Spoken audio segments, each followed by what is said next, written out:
આપણે જી શાળામાં લોગિન કરી પછી આપણે જે તે ધોરણનો વર્ગ પસંદ કરી. ધારો કે હું ધોરણ 6 પસંદ કરું છું, તો ત્યારબાદ ધોરણ 6 પસંદ કર્યા બાદ આપણે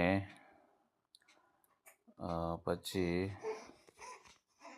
ધોરણ 6 પસંદ કર્યા, શાળા સલામતી અને સુરક્ષા, અને પછી જે બાજુમાં છે જીવન કૌશલ્ય, ત્યાં ટિક કરો અને સેલ્ફ એસ્ટીમ બોડી કોન્ફિડન્સ એમાં ક્લિક કરો.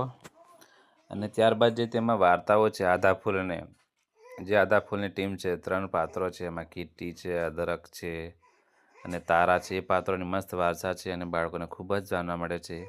તો દરેક શિક્ષક મિત્રોને વિનંતી છે કે આ વાર્તાઓ બાળકને દિશાલામાં આપણે એસએસસીમાં લોગિન કરીને બતાવો, અને ખૂબ જ મસ્ત વાર્તાઓ છે અને બાળકને ખૂબ જ જાણવા મળશે.